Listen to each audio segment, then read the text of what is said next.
And this was sort of documented. What are the kind of problems? And then by just inverting it, we made that into a feature spec for a new category of ATMs called rural ATMs. So in some sense, we sort of invented the word rural ATM. We created this new category and started working on it. The most important problem that we identified was that in any village for 12 to 16 hours in a day, you don't generally have power. It's a given. And that's on good days. And otherwise, you could go without power even for days together. And the ATM itself draws a lot of power. And that means you need to have a lot of backup provisions, generator and diesel and everything. In addition, all that power is inside a steel case for security reasons, which means temperatures are going to go very high. Things will get too hot and stop working. In turn, to cool the machine, you need to put twice as much power as to power the ATM itself in the form of air conditioner. So if you thought the air conditioner is for your comfort, this is not true. And this was actually one of the most important problems we found, apart from, of course, the fact that it has to be very robust. You can't afford to send a service engineer every now and then because the places are simply too inaccessible, and so on. And we sort of started towards the end of 2004, went through 2-3 quick iterations and thought we had a ready product ready to launch. And when we went to a typical location where we would keep it, we found a number of problems. But the most counterintuitive problem was that we thought that we have built the most small and compact ATM in the world, but it turned out it was way too big to be accommodated in the room. For a simple reason, we were planning to put it up with an internet service provider who already had a computer and a printer and a few other things. It's a 10-foot by 10-foot room with one door and a window. You have a aisle for walking. Whereas our ATM, though the ATM itself is very small, you needed space in the front for the customer to access. You need space behind for the cash to be loaded. You needed space on one side for connecting a computer and accessing the control panel, various things. So if you pretty much put the ATM in that room, you have to put it right in the middle, and all around you have to have nothing else. So, and that's not going to fly. So that's when I sort of realized that there's no point in getting into a hole saying that one day I'll come out of it with a perfect product, because we'll then discover that it's failing in some very fundamental ways. We have to very frequently reconnect with the intended end-use context, intended customers, intended users, and keep on validating whether we are on the right track so that early course correction is possible. So we have to go back to the drawing board, again start from scratch, and these are some of the steps. I'll just take you through them quickly. Did a lot of mock-ups, case studies. We were trying to put a fingerprint as an alternative to PIN number. What height should it be? What angle should it be? Does it work for short people? Does it work for tall people? Does it work for people with dry fingers? Whole lot of experiments and statistics had to be gathered. We actually put it as a dummy ATM with only the fingerprint module with adjustable height provisions, and used it as a means of capturing attendance at one of the labs in order to get large volume of data, and more iterations, CAD modeling and other things. And finally, it was 2006 before we actually rolled out anything that went live. That's the first time anything went live. And yet there were many things that needed to be improved upon. And it was 2009 before we actually had live customers using any of our ATMs. And the pictures there showed you the outside form changing, but more importantly was the inside engineering. We had to make sure that our ATMs will not require air conditioning, that they can work in the harshest of Indian summers. We have tested it for up to 55 degrees. And as a ATM company, if you compare us with other incumbent players in the field, we are a very small company.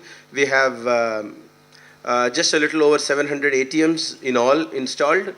But a substantial number of them are solar powered. So we probably can claim that we have the largest footprint of solar powered ATMs in the world. And this is just a screen grab from Discovery Channel taken of one of our ATMs in the Thar Desert. And this is a picture taken when we were ferrying an ATM for installing in an island where there's no grid. And various fora we got recognized. Time listed us as one of the 10 startups that would change the life. And more recently, we were inducted into a club called Business Call to Action of the UN. Since the inception of UN, there are only about 40 countries, 40 companies that have been inducted into this group for the impact they would make on lives of people, on the community. So these are some of the things. So the moral of the story I told you was that we need to iterate. We can't just get into a hole and say with my brilliance and wizardry I'll come out with the perfect product.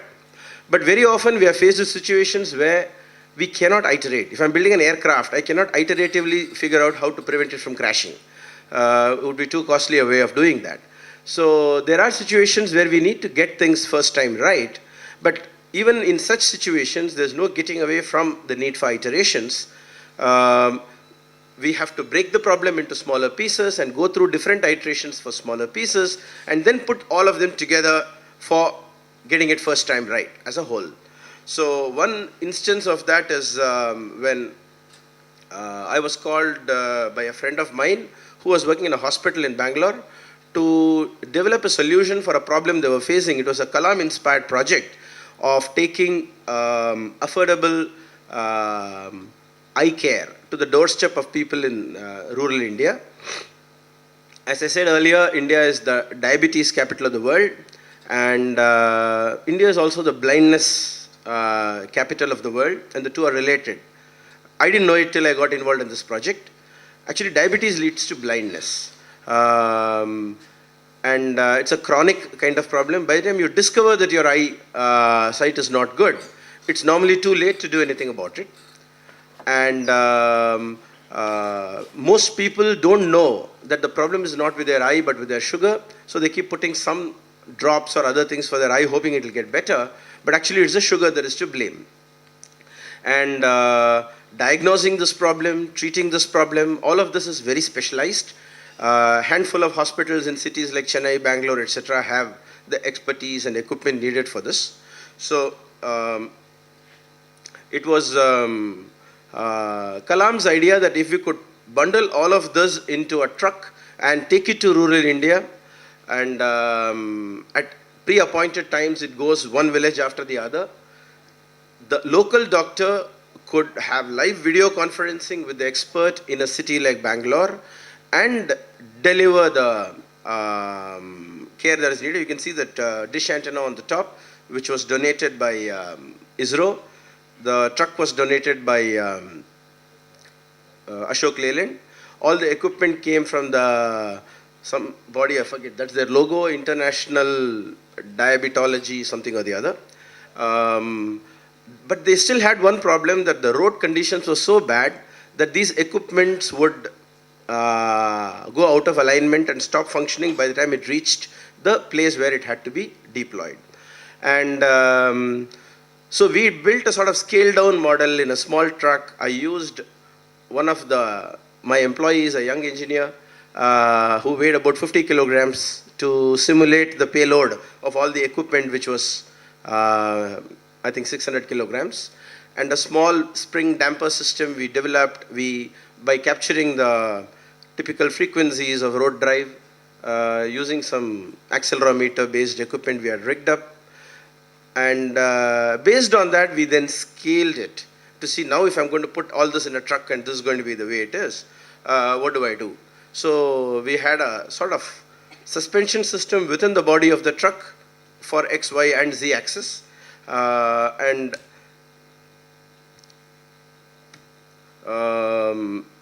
So this is what the truck looked like when it was running, and when it reached there, it would open up into outside rooms and inside rooms. The entire body would open up, and all these things would be unstrapped and set up for outpatients, inpatients, diagnosis, laser surgery, and other things.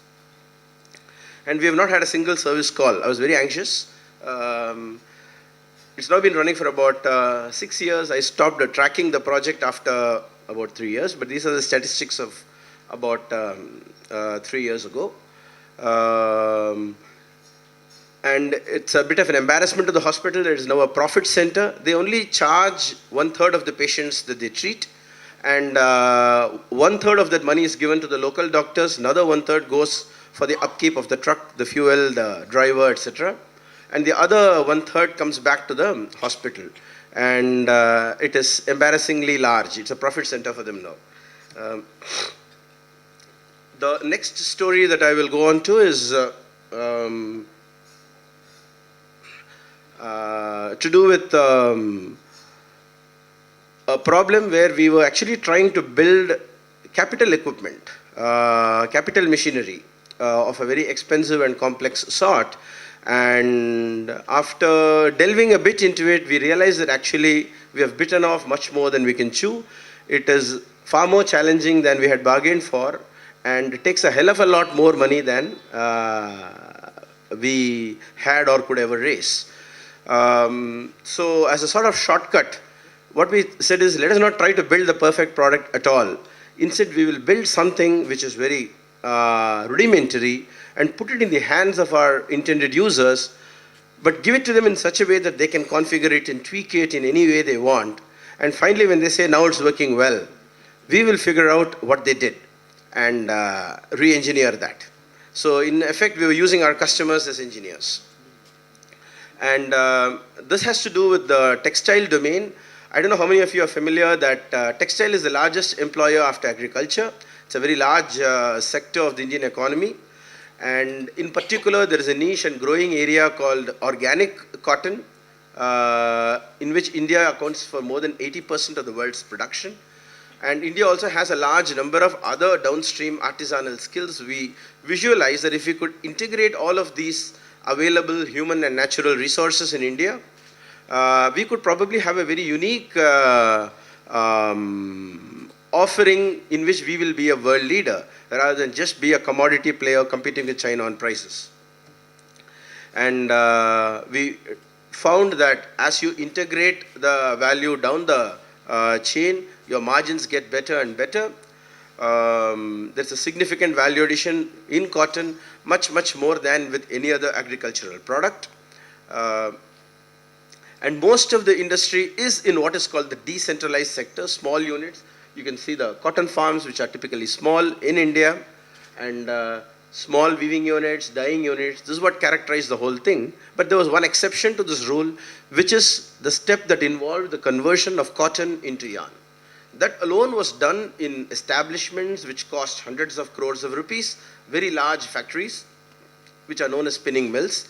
So cotton from hundreds of thousands of acres will have to be aggregated to the doorstep of a spinning mill, where tons of yarn will get produced every day, and then it has to be again packaged into small modules, small packets, and distributed far and wide across the country through a chain of distributors to reach small producers, to then get made into textiles. And we found that this was a very inefficient way of organizing the industry. It was eroding the value of all the participants in the value chain. So if only we could bridge this gap at a scale that is compatible with the rest of the industry, we saw great advantages in doing that. But when we went and looked at the mills, we found it was really huge and awesome, very complex. And all the experts told us that downscaling this is simply not on. It's very complex, it's very sophisticated. You can't do this in a village. And so what we did build was something like what you see on the top left. And it could be easily configured so that people don't have to change gears and other things when they want to do some small setting change. We built in electronic controls. You can see the complex control panels on the bottom left. But people could quickly tweak and iterate and modify almost anything in the design they wanted till they got whatever they felt was of good quality. And that's what you see in the central picture. You need to have millions of fibers coming out every minute, but every one of them separate from every other with no extraneous material entangled between them and no fiber entangled with any other fiber. It's a very complex engineering challenge to overcome.